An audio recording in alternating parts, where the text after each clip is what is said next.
sea, pone en peligro la vida de los pacientes, sea cual sea, pone en peligro la vida de los pacientes y van a requerir pues como el ingreso a las unidades de de cuidados intensivos en la mayoría de los casos, y es que no es en todos. Entonces, para iniciar, acordémonos que como todo el tema de endocrino está mediado por el eje hipotálamo, hipófisis, glándula, en este caso pues la glándula tiroidea. El eje inicia en el hipotálamo, que es pues como el encargado de la producción de la hormona liberadora de tirotropina, o pues la TRH, que esta hormona se encarga de estimular la hipófisis anterior para la producción de la TSH, o pues hormona estimulante de tiroides. Esa TSH a su vez entonces se encarga de estimular propiamente la glándula, y ahí ejerce pues como funciones sobre la tiroperoxidasa, otras proteínas y enzimas, para finalmente regular la producción de las hormonas tiroideas, que como sabemos son la T3 y la T4. Esas hormonas, tanto T3 como T4, hacen un feedback negativo hacia el hipotálamo, pues, y la hipófisis para regular la producción de las hormonas, tanto la TRH como la TSH. Y esto pues tiene que estar como en un equilibrio, porque si hay una producción descontrolada, entonces es cuando aparece el hipertiroidismo, o si hay una baja producción, es cuando los pacientes se presentan pues como con hipotiroidismo. Hay algo importante para entender pues como el cuadro de estos pacientes, y es que estas hormonas tienen función prácticamente pues en todo el cuerpo. Incrementan el metabolismo, el consumo de oxígeno, em, regulan la termogénesis, tienen función en el inotropismo y cronotropismo, la contracción muscular, también regulan parte de la motilidad intestinal, de la síntesis y degradación de las grasas, entre muchos otros, pero pues digamos que estas son como algunas de las funciones que ejercen estas hormonas. Entonces, vamos a empezar hablando del coma mixedematoso, que es como la máxima expresión de un hipotiroidismo. Es un estado crítico donde ya hay una ausencia severa de la hormona tiroidea. Y como les dije, no es algo como tan común, tiene una incidencia de 0,22 por millón al año. Se suele presentar más que todo en mujeres, sobre todo mayores de 60 años. Ellas representan hasta el 80% de los casos. En los países, digamos, donde hay como estaciones, se ha manifestado que, pues se ha reportado que se puede desarrollar más el como mixedematoso en las estaciones de invierno, pero pues digamos que acá en Colombia se puede presentar pues como en el clima frío. Y como les dije, tiene una mortalidad muy importante. Hasta el 20 al 25% de los pacientes, aún con medidas invasivas tempranas, se pueden morir, y un paciente que no se maneja tiene una mortalidad hasta del 80%. Y entonces, para el enfoque del paciente, obviamente tenemos que saber qué cosas pueden desencadenar esta crisis.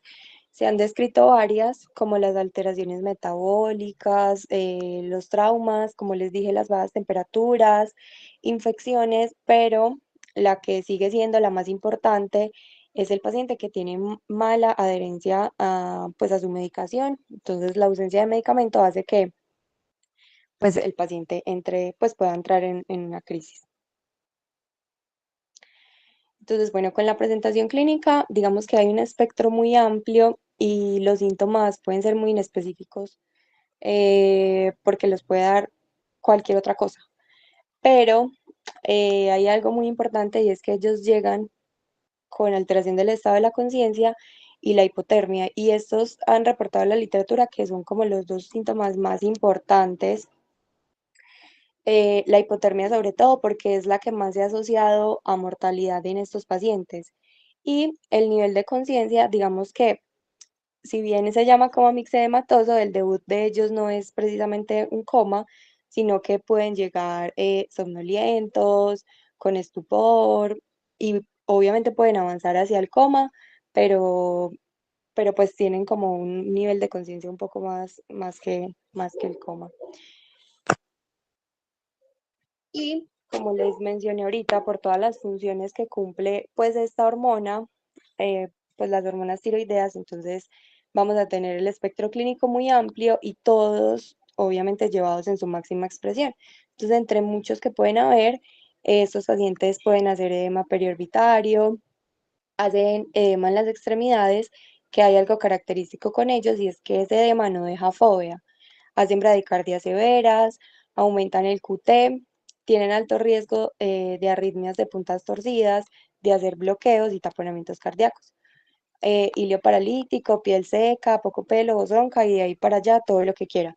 Pero lo más importante, paciente con alteración del estado, pues del sensorio, hipotermia y el antecedente, obviamente inmediatamente eso se sospecha. Entonces, para el abordaje clínico, como les dije, lo primero siempre es la sospecha clínica. Entonces, lo importante de la anamnesis, de indagar por los antecedentes patológicos, eh, farmacológicos, probablemente el estado de conciencia no les va a permitir, entonces siempre indagar con los familiares y en el examen físico, muy importante también verificar de pronto que los pacientes no tengan cicatrices en cuello, que hablen pues de que posiblemente tienen antecedente de tiroidectomía o si el cuello también está fibrosado, que nos hable de que el paciente fue sometido a radioterapia, bueno, llenarse como de motivos para sospecharlo. Y ante la sospecha, pues hay que solicitar TSH, T4 libre y cortisol.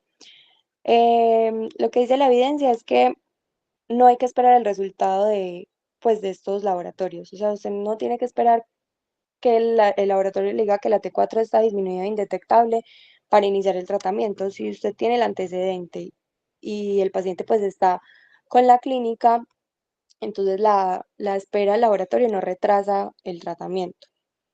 Ya pues cuando llegue el laboratorio, lo que es pues esperado es que la T4 esté disminuida o incluso indetectable y la TSH puede ser variable según si el hipotiroidismo es primario o central.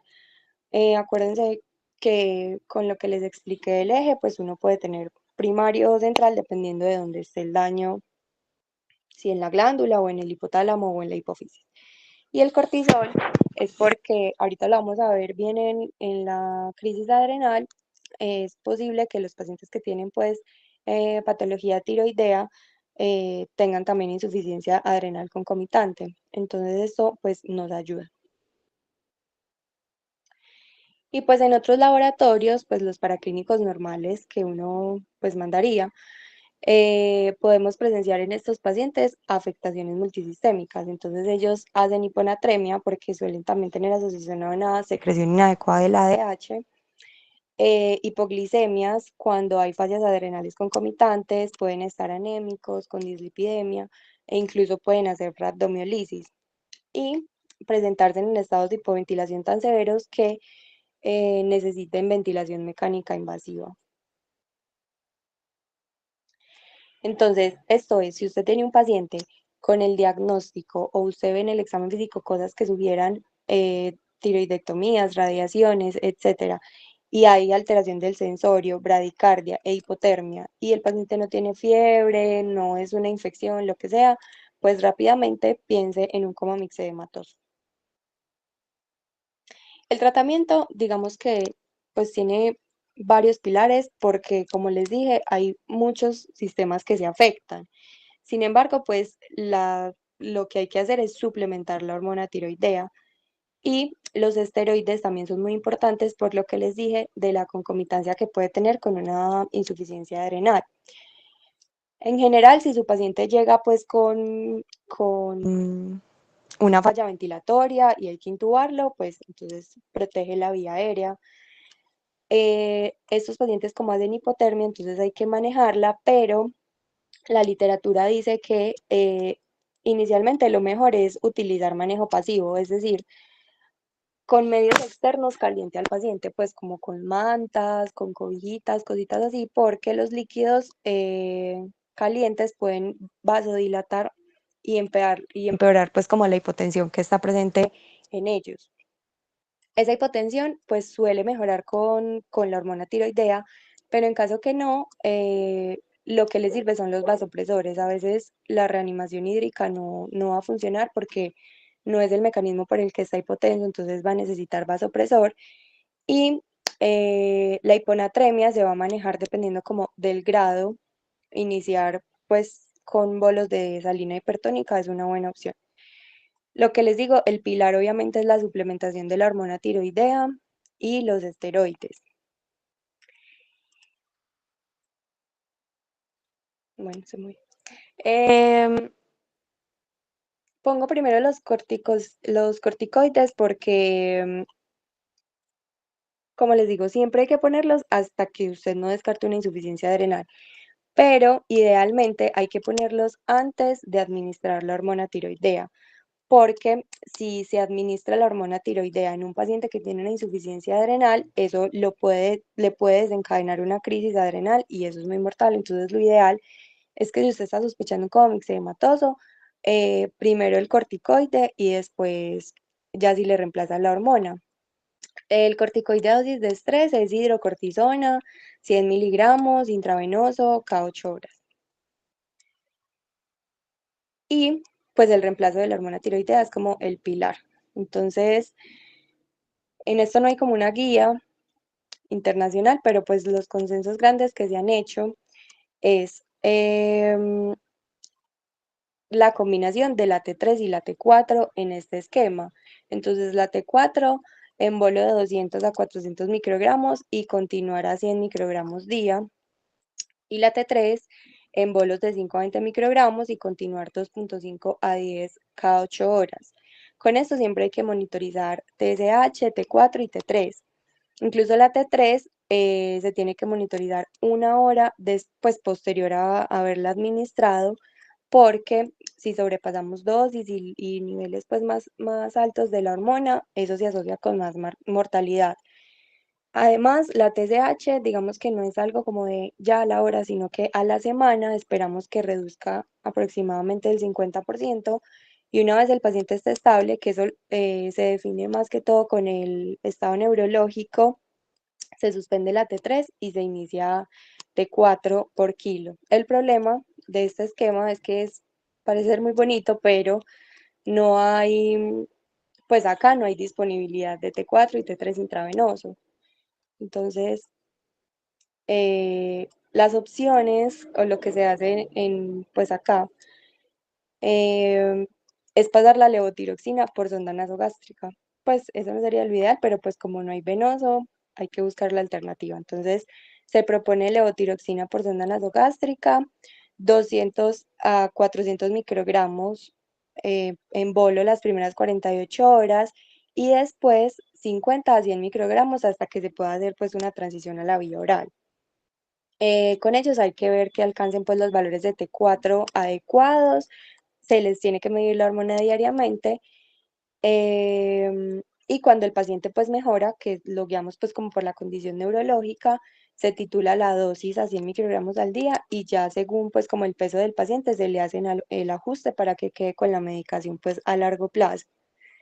Siempre se habla de tener cuidado con los ancianos, con los desnutridos y con los cardiópatas, porque administrar la levotiroxina sí puede desencadenar arritmias como la fibrilación auricular e incluso se han descrito casos de síndrome coronario agudo, pero pues sopesando el riesgo-beneficio, pues primero la va a matar el coma mixedematoso. Entonces los pacientes siempre van a requerir monitoreo cardíaco continuo y ajuste de la dosis pues como según la evolución. Eso con respecto a la máxima expresión del hipotiroidismo. Dale, Karen. Listo, entonces para hablar de la tirotoxicosis, pues tenemos que tener claro pues que el hipertiroidismo es el exceso de la producción y de la liberación pues, de la hormona tiroidea. Para que podamos hablar de la tirotoxicosis, que es un estado hipermetabólico que resulta por el exceso de esa hormona tiroidea circulante. Esto lo causan específicamente pues como tres cosas. En primer lugar, la enfermedad de Graves, que es en un 80%, pues que es una enfermedad autoinmune donde se produce una inmunoglobulina, se va y se pega al receptor de la TSH, aumenta la T3, la T4 y también aumenta pues el tamaño y la vascularización de la tiroides. En segundo lugar, pues el adenoma tóxico y el bocio multinodular, con un 20-50% más o menos, que esto es un tumor benigno en la glándula tiroides que provoca que se dé una secreción autónoma de la hormona tiroidea, y pues el bocio multinodular es el resultado de como esa formación de los múltiples tumores que se forman benignos pero autónomos. Y la tiroiditis, que es la causa más común como de dolor en la tiroides, que es un resultado de una infección viral con unos síntomas pues como inespecíficos, parecido a una infección del tracto respiratorio superior. Pero esto se puede desencadenar pues como por varias cosas. En primer lugar, igualmente como lo mencionaba Cris, es el uso irregular de los medicamentos supresores de la tiroides por una suspensión abrupta o por disminución de la dosis pues como necesaria para llevar pues como la patología regulada. También por infecciones, por traumas, por embarazo, por quemaduras. Los síntomas pues son los mismos del hipertiroidismo, que pueden ser intolerancia al calor, la habilidad emocional, pérdida de peso del cabello, palpitaciones, náuseas, vómito, confusión, ansiedad, hiperreflexia, pérdida de la masa muscular, taquicardia, fibrilación auricular, bueno, muchos. Para posteriormente poder hablar como de la tormenta tiroidea, que es la emergencia endocrina, que es la manifestación exagerada de la tirotoxicosis. Esto sobre todo es frecuente en mujeres adultas, y de los pacientes que presentan tirotoxicosis, aproximadamente el 1 el 2% va a llegar a una tormenta tiroidea. Pues realmente no es una patología muy común, pero pues es necesario identificarla porque pues sí, es una emergencia. Y como les mencionaba anteriormente, igualmente la enfermedad de Graves es la patología más importante que hace que los pacientes lleguen a esto. Entonces, esto se puede dar primero por una respuesta pues incrementada de las hormonas tiroideas, por un aumento abrupto de la disponibilidad de las hormonas libres, por un incremento de los receptores y por un, pues como que los receptores se pueden volver más sensibles a estas hormonas. Los signos y síntomas son igualmente los de la tirotoxicosis, pero acá tenemos que tener como unos identificados, que son alteración del estado de conciencia, fiebre, afectación cardíaca, como arritmias, ictericia, y pues que pueden llegar como a una encefalopatía. Entonces, para los criterios de diagnóstico, pues claramente tenemos que identificar la TSH y la T4 libre, pero pues como que mientras que pasa todo esto, obviamente no hay ninguna prueba diagnóstica que nos asegure, pues este es el diagnóstico, pero tenemos el puntaje de Borch-Wartowski que nos puede guiar pues como en cuanto a esto. También existen unos criterios japoneses que evalúan también signos y síntomas, pero para realizar pues como este score necesitamos ya resultados de laboratorios. Entonces, por eso inicialmente pues como que la literatura recomienda realizar el puntaje de Borch-Wartowski, que va a evaluar diferentes variables. Entonces, la temperatura del paciente, la frecuencia cardíaca, si presenta fibrilación auricular o no, si presenta insuficiencia cardíaca congestiva, si tiene disfunción gastrointestinal hepática, si presenta alguna alteración del sistema nervioso central y si tiene de pronto algún evento precipitante, pues o que haya desencadenado pues como esta crisis. Esos puntajes pues se van a sumar, entonces ya depende si nos da 25 o menos, es poco probable que estemos frente a una tormenta tiroidea. Si nos da de 25 a 45 es como puede que sí esté la sospecha de que sea una tormenta tiroidea, y si nos da 45 o más, ya pues sí como que nos da el diagnóstico de tormenta tiroidea. Entonces, para el tratamiento tenemos como 6 principios. El primero es que buscamos disminuir la producción de la hormona tiroidea, buscamos que se disminuya esa conversión periférica de T4 a T3, disminuir el tamaño de la glándula, disminuir esa respuesta catecolaminérgica y tener claro que estos pacientes pues deben estar en la UCI o en la UCI pues como mínimo. Entonces iniciamos el tratamiento con los antitiroideos, que tenemos pues los dos como más importantes, que son el metimazol y el propiltiroacilo. Cualquiera de los dos se puede usar. Ellos no tienen efecto como tal en la hormona circulante, pero sí evitan que se continúe esa producción pues de la hormona tiroidea. Entonces, para el propiltiroacilo tenemos una dosis de carga de 500 a 1000 miligramos y ya luego se continúa cada 4 horas con 250 miligramos. Este se prefiere porque tiene, pues como que se dice que tiene menos efectos adversos, y el metimazol con 20 miligramos cada 4 a 6 horas. Si tenemos la vía oral comprometida, entonces también se puede usar pues la sonda nasogástrica, por enemas, supositorios o por preparados magistrales. Y esto se debe acompañar del yoduro de potasio, que inhibe la liberación de las hormonas de la glándula y también hace un efecto inhibidor transitorio pues de la síntesis de la hormona como tal. De esto se dan 8 gotas por vía oral cada 6 horas y también si se tiene la vía oral comprometida se puede dar por vía rectal o con el Lugol que se pone directamente pues como en los líquidos que se le estén poniendo al paciente. Listo, los betabloqueadores tenemos el propanolol, que es el que más se prefiere y tiene como dos funciones importantes. La primera es que nos va a mejorar la sintomatología del paciente, la agitación, la frecuencia cardíaca, la psicosis, el temblor. Y segundo, que nos va a ayudar a inhibir esa conversión periférica de la T4 a la T3 por la inhibición de la desayunasa periférica. Serían de 60 a 80 miligramos cada 4 horas por vía oral o por sonda nasogástrica y se le hace pues como un un monitoreo estricto. Para los esteroides también se les pone siempre porque también nos ayuda con la inhibición de la conversión periférica de la T4 a la T3. Se prefiere hidrocortisona, 100 miligramos intravenosos cada 8 horas. Y ya como en otros, también tenemos la colestiramina, que también se usa en todos los pacientes porque nos ayuda a inhibir esa circulación enterohepática y hacer ese reciclaje de las hormonas tiroideas para que se disminuya pues, esos niveles de esas hormonas en la sangre. Se les da de 1 a 4 gramos vía oral 2 veces al día. Y ya cuando tenemos pues los casos refractarios donde llevamos 24 a 48 horas con el paciente que no mejora o que tenga una toxicidad asociada a medicamentos, tenemos como dos opciones. La primera es hacer un recambio plasmático, pues una plasmaféresis en la UCI, y la segunda ya es realizar una tiroidectomía pues emergente.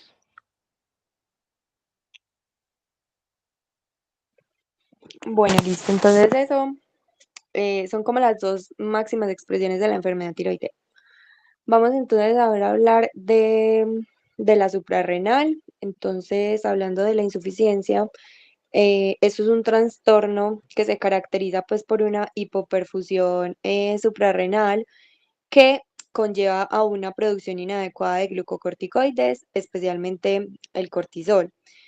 Pero no solamente el cortisol, pues también hay otro que se llama la hidroepiandrosterona, pues, que nos ayuda con la producción de testosterona y estrógeno y sobre todo no únicamente en la primaria, también se ve la disminución de la aldosterona. em, y bueno, entonces la insuficiencia suprarrenal, al igual que el hipotiroidismo y casi todas las cosas del eje hipotálamo, hipófisis, glándula, pues se puede dividir en primaria, en secundaria o en terciaria. Acordémonos pues que en el hipotálamo tenemos la producción de la CRH, que es la hormona liberadora de corticotropina. Esa hormona estimula la hipófisis y se produce la ACTH, que es la hormona adrenocorticotrópica. Y a su vez, esa ACTH es la encargada de estimular la glándula suprarrenal para la producción de corticoides, principalmente el cortisol. El cortisol tiene muchos efectos, es el que principalmente nos ayuda con las respuestas de estrés, fisiológicas de estrés. Em, También tiene efectos inmunosupresores, media la inflamación, la movilización de ácidos grasos, la glucosa, entre muchos otros. Entonces, no, atrás. Cuando tenemos una insuficiencia suprarrenal primaria, la falla está directamente en la glándula suprarrenal y la causa más común suele ser la enfermedad de Addison, especialmente en los países de altos ingresos, seguido de la hiperplasia suprarrenal congénita, y tener muy en cuenta que en los países de alta prevalencia de infecciones, la TB, el VIH, y se han reportado también casos de citomegalovirus, son una causa importante de esto. La secundaria es por enfermedades de la hipófisis, normalmente tumores, y la terciaria ya sea por anomalías o disfunciones hipotalámicas que dan lugar pues como una secreción reducida de la hormona liberadora de corticotropina, que es la CRH. Entonces, la insuficiencia terciaria viene a ser como el resultado de pues de la supresión de todo el eje, es decir, desde el hipotálamo, hipófisis, suprarrenal. Y suele ser causada, pues la principal causa es la administración de dosis suprafisiológicas de glucocorticoides exógenos durante periodos pues prolongados. Entonces, como para estar un poquito contextualizados, la primaria o que es normalmente causada por enfermedad de Addison, se presenta de 10 a 20 casos por cada 100.000 habitantes. Representa el 90% de los casos que no están relacionados con hiperplasia suprarrenal congénita. Es más común entre los 20 y los 50 años, rara vez se ven menores de 2 años y al igual que alguien habló. Bueno, Creo que no. y al igual que en la tiroides, es mucho más común en mujeres, acá especialmente en mujeres de la tercera década. Y esto es muy importante porque la insuficiencia suprarrenal normalmente no está sola. O sea, ella suele estar asociada a otras enfermedades autoinmunes, como la enfermedad tiroidea autoinmune. Por eso es que en tiroides siempre es importante sospechar una insuficiencia suprarrenal asociada, la insuficiencia ovárica prematura, la diabetes tipo 1, enfermedad celíaca, pues entre otras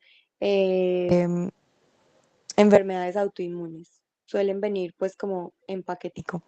La secundaria es mucho más frecuente que la primaria. Hay pues más o menos 42 casos por 100.000 habitantes y casi que el 60% de los pacientes que tienen adenoma hipofisiario o que se sometieron pues como a radioterapia hipofisiaria o cirugía hipofisiaria van a desarrollar una insuficiencia secundaria. Y en algunos casos, como pues se ha demostrado que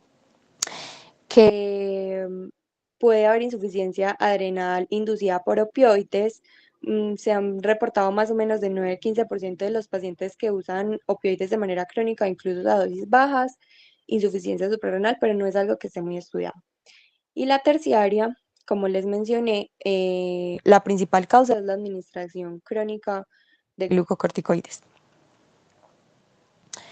Entonces, ¿por qué hablamos de insuficiencia suprarrenal en urgencias? Porque el diagnóstico de insuficiencia suprarrenal en realidad todavía es un reto. O sea, no es tan fácil como diagnosticar hipertensión arterial o diabetes o incluso tiroides.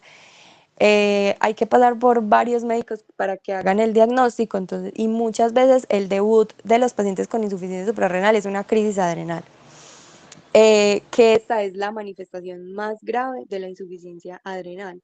Tiene una incidencia de 5 a 10 eventos por 100 pacientes al año y la mortalidad es más o menos del 0.5%.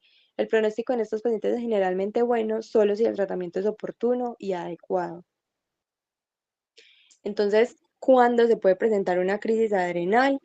Los pacientes que tienen insuficiencias adrenales primarias, bien sea porque no tienen el diagnóstico y estén debutando con la crisis, o porque lo tengan y estén sin tratamiento, y pues si presenten un reto fisiológico de estrés que el cuerpo no sea capaz de compensar. Entonces, por ejemplo, se sometió a una cirugía, un politrauma, las infecciones, sobre todo la sepsis, o se ha descrito que la infección gastrointestinal es uno de los desencadenantes más frecuentes, entre otros, pero que sea un reto fisiológico que el cuerpo no sea capaz como de compensar. También se puede presentar en pacientes que ya venían siendo tratados, pero en un momento de estrés, como lo que ya les mencioné, no logran como compensar eso con la dosis necesaria de glucocorticoide. O también, esto es raro, pero si un paciente viene tomando de manera crónica corticoides y los suspende de manera abrupta, también pueden hacer una crisis adrenal. Se han descrito pues muchos factores de riesgos, pero digamos que tener crisis previas es uno de los más importantes. La edad avanzada, sobre todo pacientes mayores de 65 años o edades más jóvenes, adolescencia, adultez temprana, comorbilidades como diabetes mellitus, insípida u otras enfermedades no endocrinas también pueden aumentar el riesgo de desarrollar crisis adrenal. Entonces, bueno, acá para entender un poquito, pues como la clínica que tienen los pacientes, sobre todo en la primaria, cuando tenemos deficiencia de aldosterona, pues como por la acción que tiene ella en la regulación de volumen de electrolitos, la reabsorción del sodio se va a ver reducida y la del potasio se va a ver aumentada. Entonces estos pacientes van a presentar hiponatremias, hipercalemias y por depresiones de volumen van a hacer hipotensión. Y la deficiencia de cortisol digamos que el cuerpo entra en un estado inflamatorio muy severo, aumentan todas las citoquinas inflamatorias y el cuerpo empieza a tener efectos tóxicos por toda esa inflamación. Y a nivel metabólico, la ausencia del cortisol hace que la gluconeogénesis se disminuya, los pacientes se presentan con hipoglicemia, a nivel del músculo hay más liberación de ácido y hay una reducción en la producción de ácidos grasos libres, entonces todo eso disminuye obviamente las reservas energéticas del cuerpo y los pacientes pues se choquean. Dale, Caro. Entonces, ¿qué clínica tienen estos pacientes? Si bien la clínica puede ser muy inespecífica también, porque presentan síntomas que puede presentar, pues, otras enfermedades, lo que les diga ahorita es uno llenarse de motivos, antecedentes y siempre pues como sospecharlo. Ellos tienen debilidad, pero es debilidad grave, o sea, es una debilidad que es incapacitante, dolor abdominal, náuseas, vómito, están hipotensos, pueden hacer fiebre, sensibilidad abdominal, también hacen alteración de la conciencia y bioquímicamente, pues por todo lo que les expliqué, están descontrolados, entonces tienen hiponatremia, tienen hipercalemia, hacen hipoglicemias, hipercalcemias, etcétera. Esto es importante porque hasta el 90% de los pacientes llegan hipotensos y chocados, pero aquí hay algo importante que recordar y es que los glucocorticoides se encargan de sensibilizar las catecolaminas y aquí pues hay ausencia, ¿cierto? Entonces la hipotensión de ellos no suele tener buena respuesta a los vasopresores. Lo que ellos necesitan es eh, pues lo que les está faltando, o sea, el corticoide.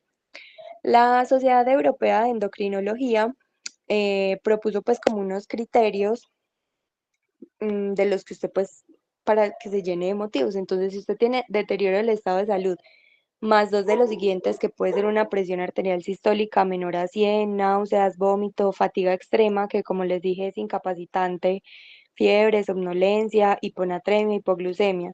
Y al usted administrar pues como hidrocortisona al paciente mejora, eso es igual a una crisis adrenal. Entonces, el objetivo en estos pacientes es reemplazar lo que les está faltando, que son pues como los corticoides. Entonces, ¿cómo vamos a hacer eso?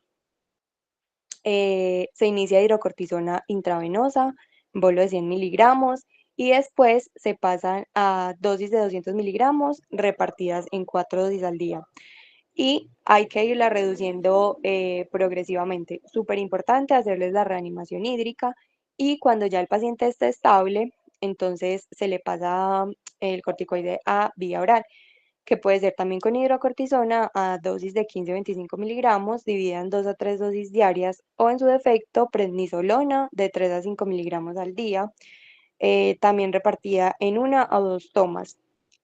Importante es que si el paciente pues manifiesta que se va a someter a estrés grande, pues no sé, le van a hacer una cirugía, cualquier cosa, se le puede duplicar la dosis. Esto lo puse porque es bueno saberlo, la dexametasona es la alternativa menos preferida y se debe evitar el monitoreo hormonal. O sea, el ajuste del tratamiento debe irse dando en función de la respuesta clínica del paciente. Y otra cosa muy importante y es que también hay que darle tratamiento mineralocorticoide. Lo que se usa normalmente es la fluorocortisona, esto viene en tabletas, la dosis inicial es de 50 a 100 microgramos al día. Em, el control, pues, como de ese tratamiento mineralocorticoide también va guiado según la evolución clínica del paciente con los electrolitos y si el paciente llega a desarrollar pues hipertensión arterial, la dosis se tiene que reducir e iniciarle al paciente tratamiento antihipertensivo. Entonces, como les dije, el seguimiento de estos pacientes es clínico, vigílele la presión arterial, porque con la presión, si el paciente está hipotenso, vamos definiendo cómo ajustamos el mineralocorticoide, hacer seguimiento de electrolitos y glucosa, y como les dije, no se recomienda la medición de cortisol periódica, sino que uno va ajustando el tratamiento según la respuesta clínica del paciente.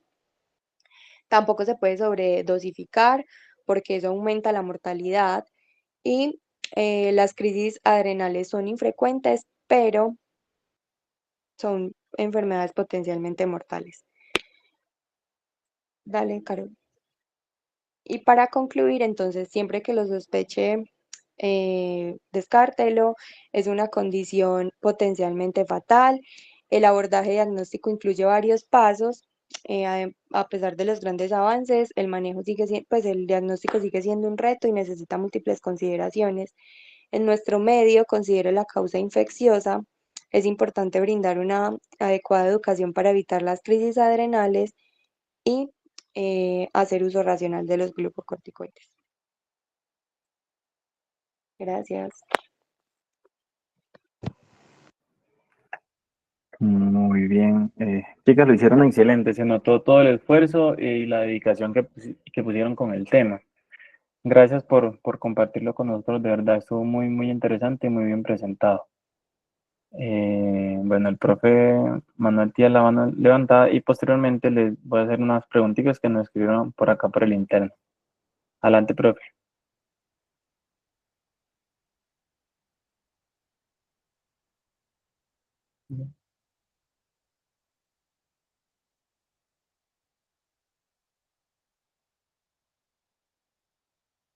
¿Qué le cayó?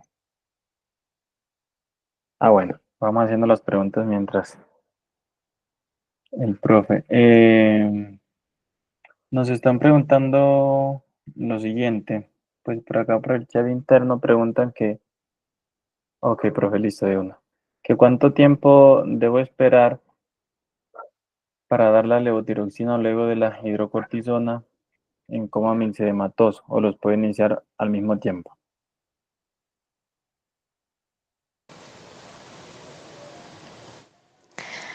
Bueno, no, pues en realidad lo que se recomienda, o sea, no es como que haya que esperar un tiempo. El único principio que hay que llevarse es que primero la hidrocortisona y después la levotiroxina. Pero no sé si el profe conoce pues algún tiempo específico, yo no lo leí. O sea, yo lo que investigué fue que primero el esteroide y luego la levotiroxina, pero no hay como un tiempo pues que tú digas a las 2 horas le pones la levotiroxina, ¿no? Lo que sí es tener precaución y es poner primero el esteroide cuando usted esté en sospecha de ese diagnóstico, porque si no puede llevar al paciente a una crisis adrenal y eso es lo que se quiere evitar. Buenas noches, ¿me escuchan? Sí, Sí, profe. profe. Bueno, les pido disculpas por el ruido ambiente. Estoy caminando, entonces obviamente van a escuchar el ruido de los carros.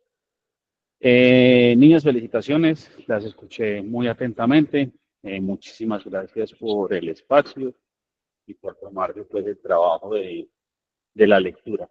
Creo que cumplieron con los objetivos de la charla y fueron muy concisas y muy claras. Entonces, de acuerdo a la pregunta que les acaban de hacer, les quiero dar como un tip, si no se dieron cuenta. Y es que los tratamientos de las enfermedades que las compañeras les acaban de muy bien presentar, todas se caracterizan porque comparten una base del tratamiento. Son los esteroides. Pero, como muy bien lo acaban de decir, los esteroides también pueden ser deleterios. Entonces, hay que saberlos utilizar.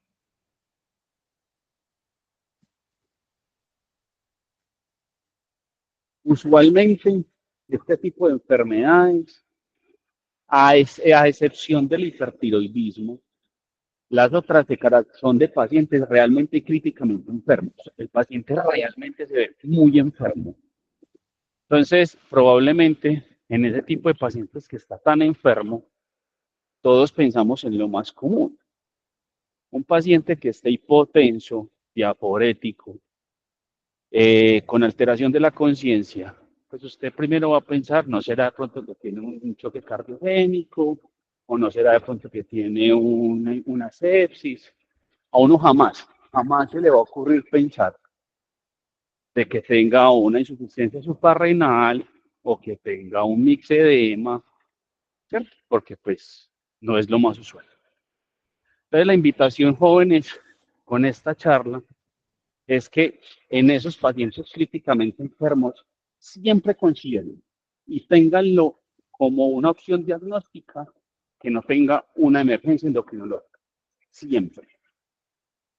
Porque muchas veces nos pasa, por ejemplo, los que pues, ya tenemos un poquitico más de experiencia en esto, cuando uno tiene pacientes enfermos que están hipotensos y uno le pone vasopresor, no mejora, mientras tanto le va colocando los líquidos, no mejora, le coloca un segundo vasopresor, no mejora. Uno ahí empieza a sospechar una cosa que se le conoce como el CIRSI, con C las dos. Y resulta que el CIRSI es el nombre que se le da a la insuficiencia suprarrenal del paciente críticamente enfermo. Y es un diagnóstico que uno suele hacer ya cuando ha pasado mucho tiempo de tener ya doble soporte vasopresor y líquidos. Porque, como se los digo, en serio, uno usualmente no piensa ese tipo de enfermedades como la primera opción.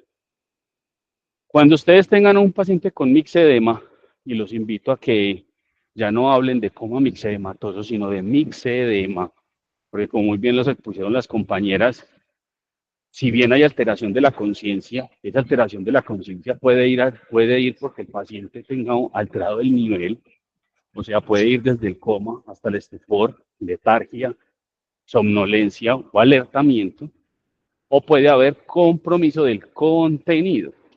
¿Y el contenido qué es? Un paciente encefalopático, es decir, que habla huevonadas o que está desorientado. Usted puede tener el paciente en los dos espectros. Entonces, no siempre vas a tener el paciente en coma. Entonces, si bien la literatura y los textos un poquitico más viejos hablan de coma mixedematoso, pues porque ahí se diagnosticaba previamente, pues la idea es que simplemente le digamos mixedema, que pues obviamente no. Para dar respuesta a la pregunta, las dos cosas se inician al mismo tiempo, porque si usted no puede esperar a que el esteroide medio desinflame, porque eso es lo que uno busca, y tratar de que forme catecolaminas donde ya no hay. Usted no puede esperar a que el esteroide haga efecto para ponerle la levotiroxina. A modo de, no sé, medicina general, por así decirlo, si ustedes recuerdan, y si no los invito a que lo estudien, los esteroides tienen efectos genómicos y no genómicos. Y dependiendo de esos efectos es el pico de acción. Entonces hay efectos de los esteroides que se dan en horas y hay efectos de los esteroides que se dan en días. Entonces, por eso, nunca usted puede esperar a que el efecto del esteroide empiece, porque si no, su paciente se le va a morir mientras usted espera. Entonces, no, las dos cosas se inician al mismo tiempo. ¿Qué más preguntas hay? Sí, profe, hay otras preguntas. Nos dicen en coma mixedematoso, ¿cierto? Que ya es mixedema más bien. ¿Cuándo damos, cuánto debe ser cuánto? ¿Cuánto damos del levotiroxina, la dosis al día o sea por horario?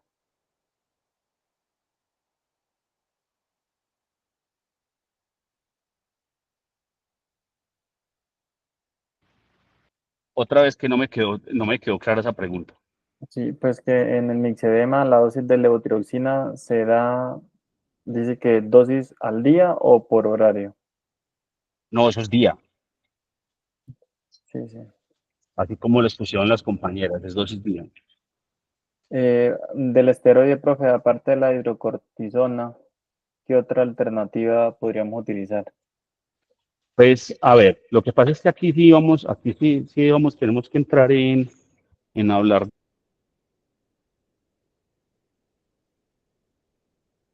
de otras cosas que no son charla. Y es que recuerde que los esteroides, hay algunos que tienen efecto mineralocorticoide y glucocorticoide. Entonces,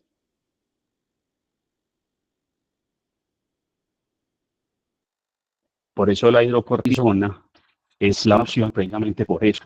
Entonces, si usted no tiene hidrocortisona, que sería muy raro, porque yo creo que es el esteroide que más hay, y hasta en los pueblos hay hidrocortisona, o sea, la opción es que haga la dosis equivalente de pronto, si acaso, de metilprednisolona, que la metilprednisolona también viene venosa.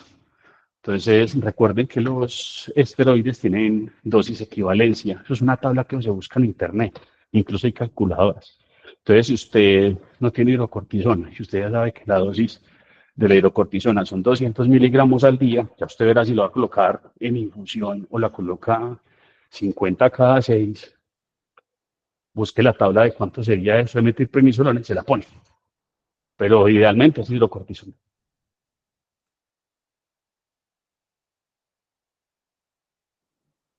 Ok, listo, profe.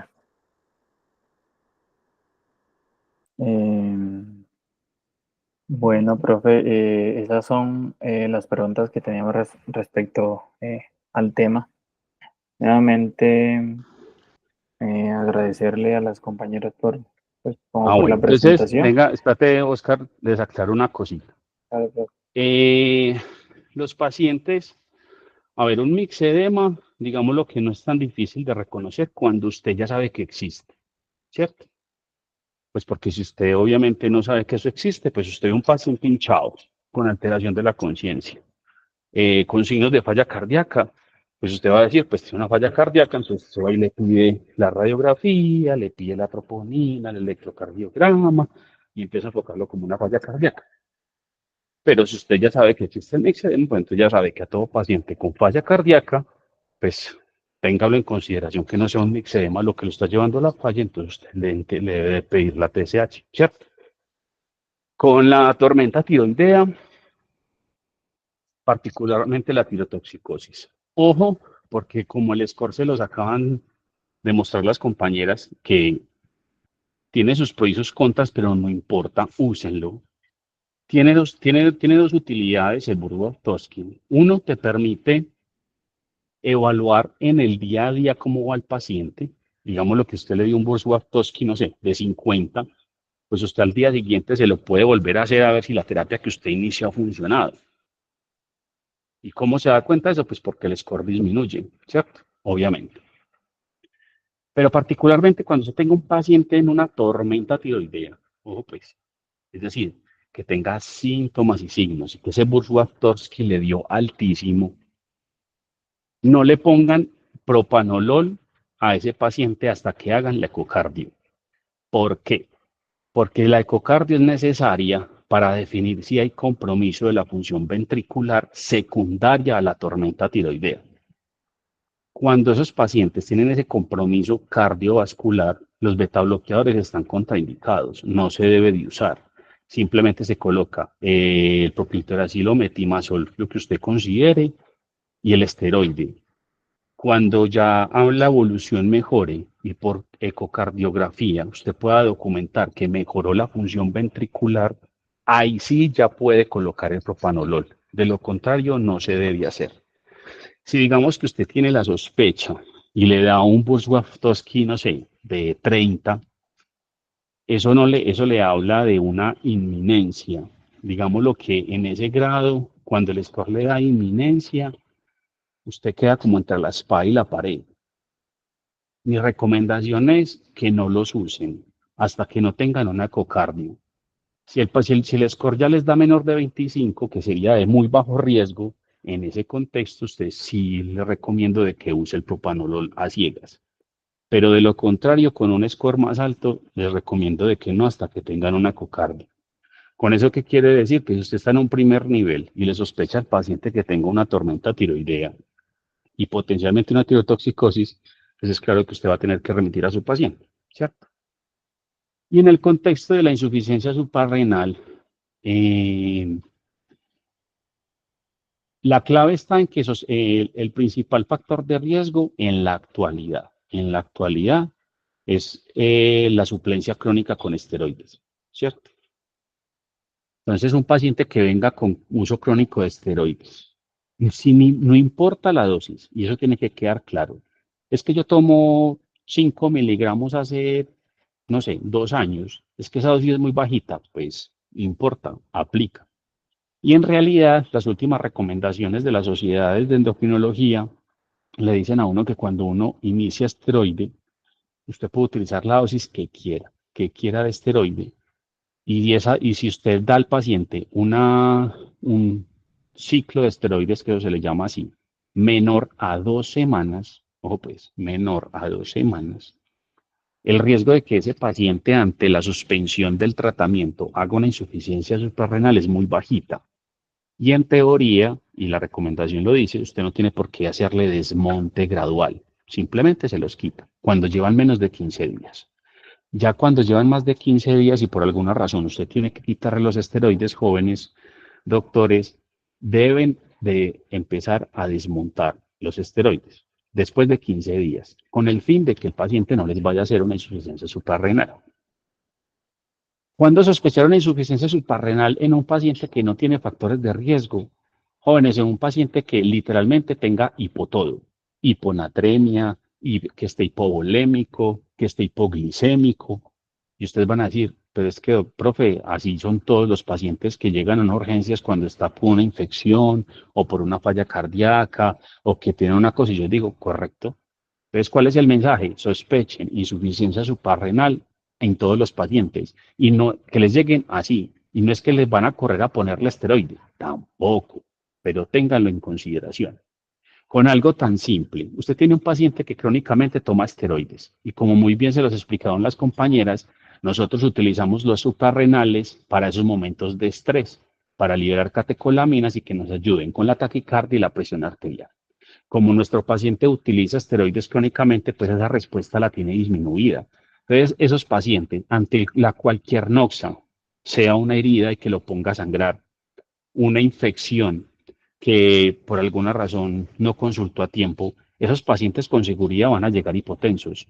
Pero ojo, porque se puede malinterpretar de que están hipotensos por hipovolemia o por sepsis en el otro costado. Entonces corremos a ponerles líquidos y vasopresor. Y resulta de que la respuesta no es hacer eso, la respuesta es colocarle el esteroide. E incluso aquel paciente que nunca lo ha dejado de tomar, que muy juicioso se toma el esteroide todos los días y le da una gastroenteritis, por ejemplo, con seguridad ese paciente, si le llega a urgencias, le va a llegar hipotenso.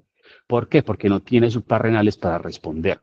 Y no está hipotenso porque está en sepsis, sino pues porque tiene una insuficiencia suprarrenal que usted le debe colocar el esteroide para que suba la presión, mientras usted le trata la gastroenteritis. ¿Sí? Entonces, en esos pacientes con factores de riesgo, siempre ténganlo presente, porque realmente el tratamiento es muy fácil. Son 200 miligramos de hidrocortisona. Así de simple. Entonces, realmente no es tan complejo. ¿Alguna otra duda?